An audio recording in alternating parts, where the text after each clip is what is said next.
যদি প্রত্যেকটি মুসলমানের ঘরে যেরকম এই কোরআন রয়েছে, তেমনি ভাবে যদি প্রত্যেকটি মুসলমান যদি কোরআনের বিধান অনুযায়ী যদি জীবন গড়ত, তাহলে এলাকায় সুদখোর, মাস্তান, চাঁদাবাজ থাকতো না। কথা বলেন ঠিক কিনা?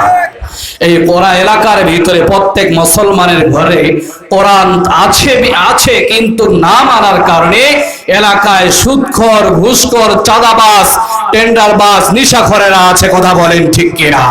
তাহলে কোরআন অনুযায়ী আমাদের জীবন গড়ার দরকার আছে কি নাই? সম্মানিত মুসলমান ভাই, আল্লাহ পাক রব্বুল আলামিন কোরআনের ভিতরে সূরা তাহা এর 132 নম্বর আয়াতের ভিতরে বলেন, ওয়ামান আ'রাদু আন যিকরি ফাইন্না লাহু মাঈশাতান দনকা। বলে আল্লাহু আকবার। আল্লাহ পাক রব্বুল আলামিন বলেন, যারা আমার এই কোরআন থেকে যারা মুখ ফিরিয়ে নেবে, যারা এই কোরআন মানবে না, যারা এই কোরআনের বিধান অনুযায়ী তাদের জীবনটাকে গড়বে না, আল্লাহ পাক রব্বুল আলামিন তাদেরকে 3টি শাস্তি দিবেন। বলেন কয়টি শাস্তি দিবেন? আল্লাহ পাক রব্বুল আলামিন তাদেরকে 3টি শাস্তি দিবেন। মাঈশাতান দনকার অর্থ মুফাসসিরগণ লিখেছেন ক্ষণস্থায়ী করে দিবেন। আল্লাহ তাআলা 1 নাম্বার শাস্তি আল্লাহ তাআলা দিবেন, তাদের জীবনটাকে আল্লাহ তাআলা সংকীর্ণ করে দিবেন। সংকীর্ণ মানুষের জীবনটা দুই ভাবে হতে পারে। 1 নম্বরে আল্লাহ পাক রব্বুল আলামিন মানুষের জীবনটাকে দুনিয়ার জমিনে সংকীর্ণ করে দিতে পারেন।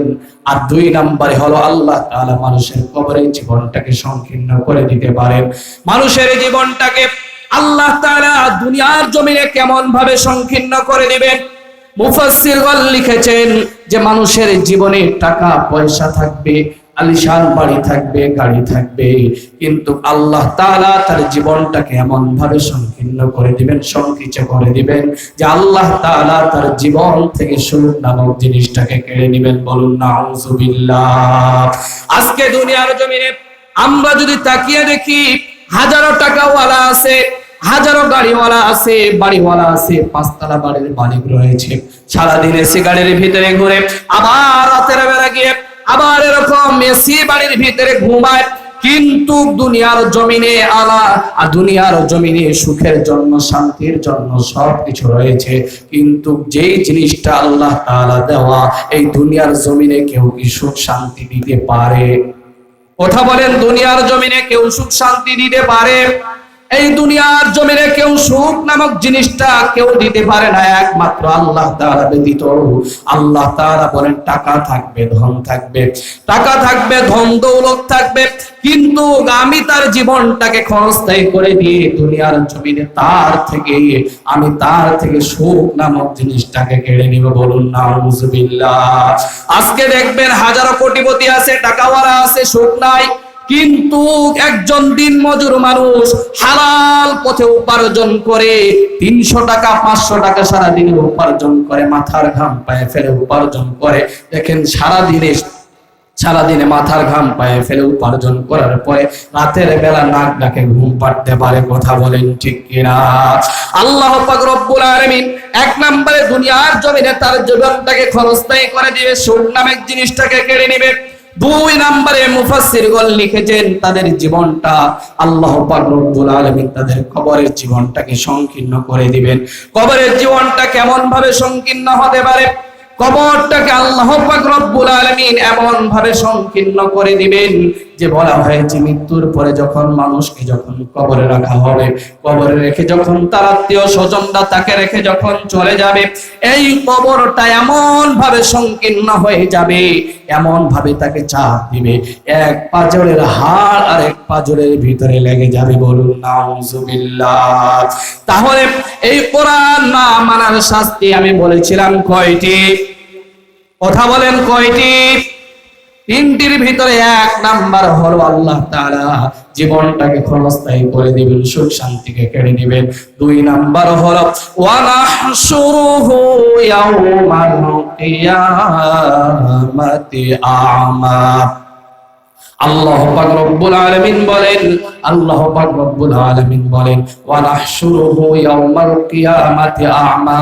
আল্লাহ পাক রব্বুল আলামিন কিয়ামতের দিনে তাদের চোখগুলোকে অন্ধ করে দিবেন। বলুন নাউযুবিল্লাহ।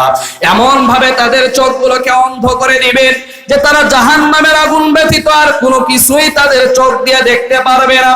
তারা যখন জাহান্নামের আগুন ব্যতীত তাদের চোখ দিয়ে যখন কোনো কিছুই দেখতে পারবে না, তখন তারা আল্লাহ পাক রব্বুল আলামিনকে বলবেন, ক্বালা কাযালিকা আতাকা আয়াতুনা ফানাসিতাহা ওয়া কাযালিকাল ইয়াউমা তুনসা। বলি আল্লাহু আকবার। তারা আল্লাহ তাআলাকে বলবে, আল্লাহ দুনিয়ার জমিনে তো চক্ষু মানছিলাম, চক্ষু দিয়ে তো সব কিছুই দেখতাম, ভালো দেখতাম, মন্দ দেখতাম। এই দুনিয়ার জমিনে তো আল্লাহ তুমি আমাকে চক্ষুমান বানিয়েছিলে, কিন্তু আজকে কিয়ামতের দিনে তুমি আমাকে কেন চক্ষু দান, আজকে কেন আমার চক্ষুগুলোকে অন্ধ করে দিলেন? শুধু তাই নয়, আল্লাহ তাআলা তাদের চক্ষুগুলোকে শুধু অন্ধ করে দিবেন না, আল্লাহ তাআলা 3 নাম্বার শাস্তি তাদেরকে দান করবেন। তাদেরকে চক্ষুগুলোকে অন্ধ করে দিয়ে আল্লাহ তাআলা তাদেরকে ভুলে যাবেন। বলুন নাউযুবিল্লাহ। তারা বলবে, আল্লাহ দুনিয়ার জমিনে চক্ষু মানছিলাম, আজকে কেন আমার চক্ষুগুলো কি হলো? আল্লাহ পাক রব্বুল আলামিন ডাক দিয়ে বলবেন, বান্দারে দুনিয়ার জমিনে তোকে আমি কোরআন নামক একটা দৌলত দান করেছিলাম। এই দৌলতটা এমন এক দৌলত, এই দৌলত অনুযায়ী, এই কোরআন অনুযায়ী তার জীবনটাকে যদি কেউ যদি গড়ে, দুনিয়া এবং আখিরাত উভয় জগতে শান্তি এবং কামিয়াবি হাসিল করবে। বলুন সুবহানাল্লাহ। এমন একটি দৌলত দান করেছিলাম, তোমার চোখের সামনে দান করেছিলাম, তোমার পড়ার মতো ক্ষমতা রয়েছিল, তোমার বাসার ভিতরে রয়েছিল, তোমার মসজিদে রয়েছিল, কিন্তু তুমি এই কোরআন অনুযায়ী তোমার জীবনটাকে গড়ো নাই, এই কোরআন তুমি পড়ো নাই। এজন্য আমি রব্বে কারীম তোমার চোখের সামনে কোরআনে কারীম থাকিও তুমি দেখো নাই, তুমি পড়ো নাই। এজন্য আজ কিয়ামতের দিনে তোমাকে অন্ধ করে দিয়ে আমি রব্বে কারীম ভুলে গেলাম। বলুন নাউযুবিল্লাহ। বলেন দেখি, রব্বে কারীম যদি আপনাকে আমাকে কিয়ামতের দিনে চোখগুলোকে অন্ধ করে দিয়ে যদি ভুলে যায়, তাহলে কি সেদিন আপনার আমার জন্য আর কেউ থাকবে? তাহলে আমাদের জীবন এই কোরআন অনুযায়ী গড়ার দরকার আছে কি নাই? আজকে যদি আমাদের জীবনগুলোকে যদি আমরা এই কোরআন অনুযায়ী যদি আমরা গড়তাম, তাহলে আমাদের সমাজে সুদখোর, ঘুষখোর, জেনাখোর থাকতো না। কথা বলেন ঠিক কিনা? আজকে যে সমস্ত জালিমেরা আজকে আমাদের ছাত্রদের উপরে নির্যাতন চালাচ্ছে, তারা যদি এই কোরআন অনুযায়ী তাদের জীবনটাকে গড়ত, তাহলে আজকে নির্মম ভাবে আজকে আমাদের ছাত্রদের উপরে, আজকে জনসাধারণের উপরে স্ট্যান্ডার্ড চালাতো না। কথা বলেন ঠিক কিনা? আজকে কোরআন না মানার কারণে, আজকে কোরআন অনুযায়ী জীবন না গড়ার কারণে আজকে জালিম সরকারেরা, যত জালিম সরকার এসেছিল তারা পতন হয়ে গেছে। ঠিক তেমনি ভাবে এই জালিম সরকার হয়তো ভুলে গেছে ফেরাউন এসেছিল, সেও একদিন মানুষের উপরে জুলুম করেছে। কথা বলেন ঠিক কিনা? নমরুদ এসেছিল, সেও মানুষের উপরে জুলুম করেছে। বলেন ফেরাউন, নমরুদ যারা এসেছিল তারা কি টিকতে পেরেছে? যত জালিমরা, জালিম শাসকরা এসেছিল, সমস্ত জালিম শাসকরা একদিন হারিয়ে গেছে। ঠিক তেমনি ভাবে হয়তো জালিমরা ভুলে গেছে আজকে নির্মম মানুষের উপরে আমরা গুলি চালাচ্ছি, হয়তো আমরা বিজয় হব না, তোমরা কখনো বিজয় হতে পারবে না। ওয়াকুল জা আল হক ওয়া যাহাকাল বাতিল। আল্লাহ পাক রব্বুল আলামিন হককে সবসময় বিজয় দান করেছেন। ঠিক তেমনি ভাবে তোমরা যেরকম নির্মম মানুষের উপরে আজকে অত্যাচার করতেছো, নিশ্চিন্তভাবে চালাচ্ছ, তোমরা হয়তো ভুলে গেছো আল্লাহ তাআলা সব সময় হককে বিজয় দান করেন। কথা বলেন ঠিক কিনা? এজন্য ভুলে যাওয়া যাবে না। ফেরাউনের অধঃপতন হয়েছে, নমরুদের অধঃপতন হয়েছে। আজকে তোমরা যারা আমরা নিরীহ মানুষের উপরে নিষ্ঠুর চালাচ্ছ, তোমাদেরও অধঃপতন হবে। কথা বলেন ঠিক কিনা? আজকে হকের কথা বলতে গেলে, কোরআনের কথা বলতে গেলে আজকে ফাঁসির মঞ্চে যেতে হয়, কারাগারে নির্যাতন টানতে হয়। কথা বলেন ঠিক কিনা? কথা বলেন ঠিক কিনা? আপনারা কি ভয় পাচ্ছেন? এই কোরআনের কথা বলতে গিয়ে, দ্বীনের কথা বলতে গিয়ে, ইসলামের কথা বলতে গিয়ে হযরত ইব্রাহিম আলাইহিস সালাতু ওয়াস সালামকে আগুনে যেতে হয়েছিল। কথা বলেন ঠিক কিনা? আমাদের নবী জনাবে মুহাম্মদুর রাসূলুল্লাহ সাল্লাল্লাহু আলাইহি ওয়াসাল্লামকে রক্ত ঝরাতে হয়েছিল, কথা বলেন ঠিক কিনা? এই কোরআনের কথা বলতে গিয়ে ইমামে আজম আবু হানিফাকে জেলের কাঠি ঘরে তাকে বন্দী হতে হয়েছিল। ইমামে হাম্বলকে জেলের কাঠি ঘরে তাকেও বন্দী হতে হয়েছিল। ঠিক তেমনি ভাবে আজকেও যারা হকের কথা বলে, যারা দ্বীনের কথা বলে, আজকেও তাদেরকে জেলের কাঠি ঘরে তাদেরকে যেতে হয়, কথা বলেন ঠিক কিনা? যদিও জেলের কাঠি ঘরে যেতে হয়, আমরা বীর মুজাহিদ মুসলমান জাতি, আমরা তাদের চক্ষু রাঙানোকে ভয় করি না, কথা বলেন ঠিক কিনা? দ্বীনের কথা বলতে বলতে, ইসলামের কথা বলতে বলতে যদি আমাদের জীবন চলে যায়, তবু আমরা কখনো বাতিলের কাছে আমরা হার মানবো না, কথা বলেন ঠিক কিনা? সম্মানিত উপস্থিতি, যদি আমরা বাতিলের কাছে হার মানি, তাহলে আমরা বীর জাতি হতে পারবো না। এজন্য বীর মুজাহিদ আমাদেরকে জেগে থাকতে হবে, মুসলমানদের তাগুতি শক্তি আমাদেরকে দেখাতে হবে, কথা বলেন ঠিক কিনা? আমার ভাইয়ের রক্ত ঝরেছে, রক্তের পরেই আল্লাহ তাআলা বিজয়ী দান করে। যেরকম আজকে রক্ত ঝরতেছে, বিজয়ী আমাদেরই হবে ইনশাআল্লাহ। শত রক্তের নদী পাড়ি দিয়েও যদি আমাদেরকে যদি চলতে হয়, যদি রক্ত দিতে হয়, রক্তের নদী পাড়ি দিয়ে যদি ইসলামের পতাকা উত্তোলন করে ধরতে হয়, তারপরেও আমরা মুসলমান জাতি ইসলামের পতাকা, কোরআনের ঝান্ডাকে আমরা ছাড়তে রাজি নাই, কথা বলেন ঠিক কিনা? লিল্লাহে তাকবীর, লিল্লাহে তাকবীর।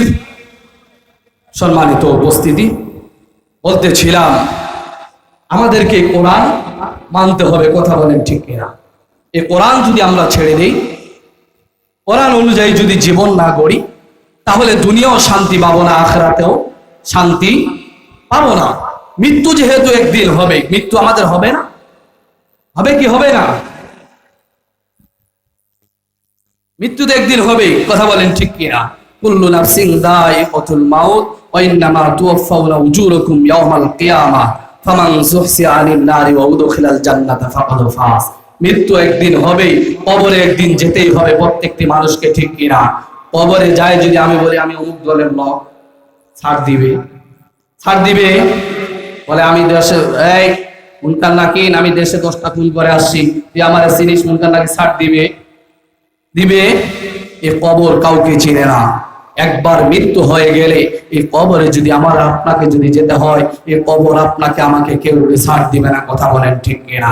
সম্মানিত মুসলমান ভাইয়ারা আমার, আপনাদেরকে একটি ঘটনার দ্বারা যদি সুন্দর করে বুঝিয়ে দেই, আপনারা বুঝবেন এই কবর কারো আপন নয়, যার নেক আমল থাকবে তার জন্যই শুধু এই কবর আপন, তাই ব্যতীত কোন মানুষের জন্য এই কবর আপন হবে না। আমাদের নবী বিশ্ব নবী মুহাম্মদুর রাসূলুল্লাহ সাল্লাল্লাহু আলাইহি ওয়াসাল্লামের একমাত্র কন্যা সন্তান, আমাদের নবীর কন্যা সন্তান মা ফাতেমা রাদিয়াল্লাহু তাআলা আনহা, আমাদের নবী যখন মৃত্যুবরণ করেন, মৃত্যুর পরে 6 মাসের ব্যবধানে হযরতে মা ফাতেমা রাদিয়াল্লাহু তাআলা আনহা দুনিয়া থেকে বিদায় নেন, অল্প কম বয়সে। নবী যদি মারা যাওয়ার পরে 63 বছরে মারা যায়, তার মেয়ে যদি তার 6 মাস পরে মারা যায়, তাহলে তো কম বয়সে মারা গেছে, কথা বলেন ঠিক কিনা? মা ফাতেমা রাদিয়াল্লাহু তাআলা আনহা যখন মৃত্যুবরণ করবেন, তার আগে অসুস্থ যখন হয়ে পড়লেন, স্বামী আলীকে ডাক দিয়ে বলেন, ওগো আমার প্রাণ স্বামী, হয়তো আমি আর বাঁচবো না, দুনিয়া থেকে বিদায় নিয়ে হয়তো চলে যাবো গো স্বামী। আমার যদি দিনের ভাগে যদি মৃত্যু হয়, আপনাকে কাউকে খবর দেওয়ার দরকার নাই, আপনি আমাকে দাফন কার্য আপনি সারে ফেলবেন। যদি রাতের আধারে যদি আপনার আমার যদি মৃত্যু হয়, আমার অত্র এলাকার আমার আশেপাশের কয়েকজন মানুষকে নিয়ে আমার দাফন কার্যটা আপনি সেরে ফেলবেন। কারণ যদি আপনি যদি আমার মৃত্যুর খবর যদি মানুষকে বলেন, তাহলে মুসলমানেরা লোকান্বিত হয়ে যাবে, আমার জানাজায় মেলা মানুষ হয়ে যাবে। হয়তো আমি সারা জীবন পর্দা করেছি, আমার গলার কণ্ঠ কেউ শুনেনি, কিন্তু যখন আমার দাফন কার্যে তারা যখন চলে আসবে, আমার চেহারা না দেখলেও আমি মোটা না চিকনা, লম্বা না খাটো, তারা সেটা দেখে আমাকে অনুমান করবে, আমার পর্দার খেলাপ হয়ে যাবে।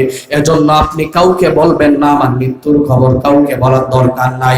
কিছুদিনের ভিতরে মা ফাতেমা রাদিয়াল্লাহু তাআলা আনহার মৃত্যু হয়ে গেল।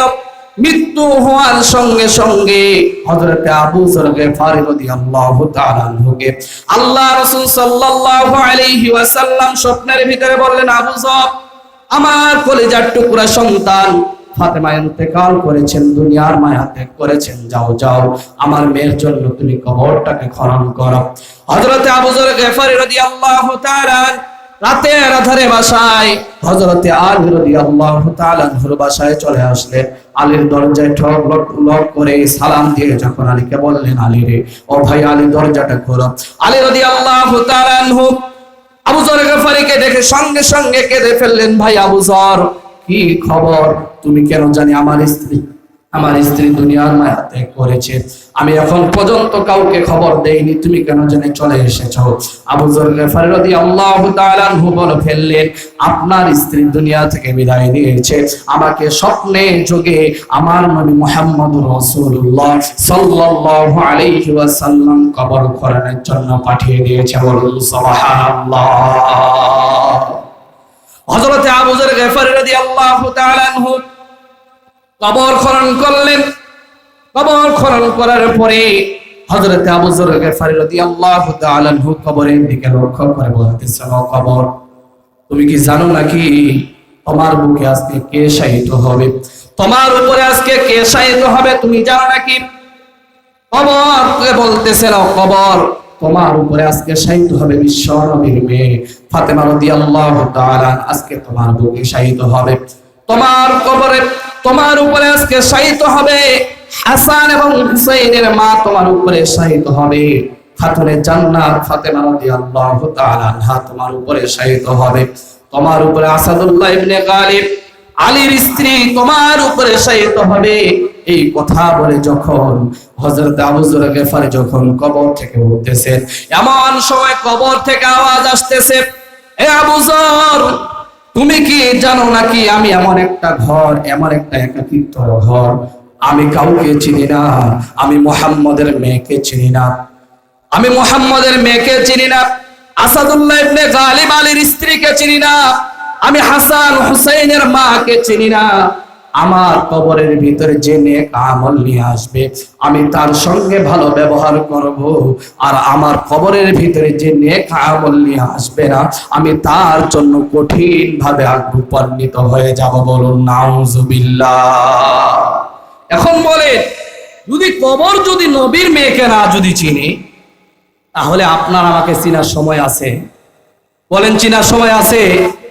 তাহলে কবর যদি আপনাকে আমাকে যদি না চিনি, নবীর মেয়েকে যদি না চিনি, তাহলে কবর আপনাকে আমাকে বলে দিয়েছে তার নেক আমল ভালো হবে, তার জন্য আমি শান্তিদায়ক, আর যদি নেক আমল না হয় তার জন্য আমি একাকিত্বের ঘর, আমি কঠিন আযাবের ঘর হয়ে দাঁড়াবো। তাহলে বলেন দেখি, নেক আমল করা বাদ দিয়ে, কোরআন সুন্নাহ বাদ দিয়ে নেতার পিছনে পিছনে ঘুরে আমাদের সময়গুলো নষ্ট করলে কি আমরা জান্নাতে যেতে পারবো? বলেন। আজকে আমাদের প্রত্যেকটি মানুষ, কেউ টাকা টাকা পয়সার অহংকার নিয়ে ব্যস্ত, কেউ রূপের চর্চা নিয়ে ব্যস্ত, যাকে টাকা দিয়েছে সে ধন দৌলত নিয়ে ব্যস্ত, যাকে আল্লাহ তাআলা রূপ দিয়েছেন সে রূপ নিয়ে ব্যস্ত, যাকে আল্লাহ তাআলা ক্ষমতা দিয়েছেন সে ক্ষমতা নিয়ে ব্যস্ত। কথা বলেন ঠিক কিনা? আজকে সমাজের অবস্থা আমাদের এরকম দাঁড়িয়েছেন। আল্লাহ পাক রব্বুল আলামিন কোরআনে কারীমের ভিতরে বলেন, ইয়া আইয়ুহান নাস ইন্না খলাকনাকুম মিন যাকারিন আও উনসা ওয়া জাআলনাকুম শুউবান ওয়া ক্বাবাইলা লিতাআরাফু ইন্না আকরামাকুম ইনদাল্লাহি আতকাকুম। আল্লাহ পাক রব্বুল আলামিন কোরআনে কারীমের ভিতরে বলে, হে মুসলমান জাতি, আমি তোমাদেরকে একজন নর এবং একজন নারী হতে তোমাদেরকে সৃষ্টি করেছি। কাউকে বা ধনাঢ্য বানিয়েছি, কাউকে বা কালো বানিয়েছি, কাউকে বা সাদা বানিয়েছি, কাউকে বা কোটিপতি বানিয়েছি, কাউকে বা গরিব বানিয়েছি। কিন্তু কোটিপতি, টাকাওয়ালা, ধনাঢ্য, সুন্দর চেহারার কোনো কিছুই আমার কাছে দাম নাই। যে ব্যক্তি নেক আমল তাকওয়ার লেভেল যত বেশি হবে, আমি রব্বে কারিমের কাছে সেই মানুষটার দাম তত বেশি হবে। বলুন সুবহানাল্লাহ। তাহলে আপনার আমার এই দুনিয়ার ধন দৌলত টাকা পয়সার কোনো কিছুই কাজে আসবে না। সম্মানিত মুসলমান ভাইয়েরা আমার, কোরআনে কারীমের ভিতরে তাফসীরে জালালাইনের ভিতরে আমি পড়ে দেখেছি এই আয়াতকে আল্লাহ তাআলা তখনই নাজিল করেছেন। হযরতে বেলাল রাদিয়াল্লাহু তাআলা আনহুর নাম আমরা শুনেছি কি শুনি নাই? বেলাল রাদিয়াল্লাহু তাআলা আনহু কি সুন্দর ছিলেন না কালো ছিলেন? দুনিয়ার ভিতরে সব থেকে কালো মাপের একজন সাহাবী ছিলেন বেলাল। এই বেলাল ইসলামের জন্য নিজের জীবনটাকে বিলীন করে দিয়েছে। ইসলামের জন্য প্রচন্ড পরিমাণ রক্ত ঝরিয়েছে। মুসলমানদের ভিতরে প্রথম মুয়াজ্জিন যাকে বলা হয় তার নাম হচ্ছে বেলাল। কথা বলেন ঠিক কিনা? আল্লাহ রাসূল সাল্লাল্লাহু আলাইহি ওয়াসাল্লাম একদিন মসজিদে নববীতে বসে আছে। মসজিদে নববীতে বসে আছেন, বেলাল রাদিয়াল্লাহু তাআলা আনহু আসতেছেন। সাহাবা আজমাইনেরা ডাক দেখে দেখে বলতেছেন, দেখো কালো পাহাড় আসতেছে। কি আসতেছে? যে কালো পাহাড় আসতেছে। আল্লাহ রাসূল সাল্লাল্লাহু আলাইহি ওয়াসাল্লাম সাহাবা আজমাইনদেরকে ডাক দিয়ে বললেন, ও সাহাবীরা, তোমরা তাকে কালো পাহাড় বলো না, তোমরা তাকে কালো পাহাড় বলো না। কারণ আমি হলাম কি, আমি হচ্ছে ইমাম, আর আমি হলাম ইমাম, আর বেলাল হচ্ছে মুয়াজ্জিন। শুধু দুনিয়ার মুয়াজ্জিন নয়, আল্লাহ তাআলার খাতায় আয়াত মুয়াজ্জিন বেলালের আযান দুনিয়াতে শুধু নয়, আল্লাহ তাআলার সপ্তম আসমান পর্যন্ত বেলালের আযানের ধ্বনি পৌঁছে যায়। বলুন সুবহানাল্লাহ। এই বেলাল এত দামি হয়েছেন কালো মানুষটা কিভাবে? ইসলামের রং যখন তার শরীরে লেগেছে, নবীর মায়া যখন তার শরীরে লেগেছে, তখনই সে দামি হয়ে গেছে। কথা বলেন ঠিক কিনা? তাহলে আমার চাচা সমতুল্য আজকে যিনি তৃতীয় মেহমান, তিনি চলে এসেছেন। বড়দেরকে বসিয়ে রেখে কথা বলাটা বড় ধরনের একটা বেয়াদবি। আসলে আমি এলাকার মানুষ, কথা বলেন ঠিক কিনা? সবাই চিনেন, আপনাদের সামনে কথা বলার মতো সেরকম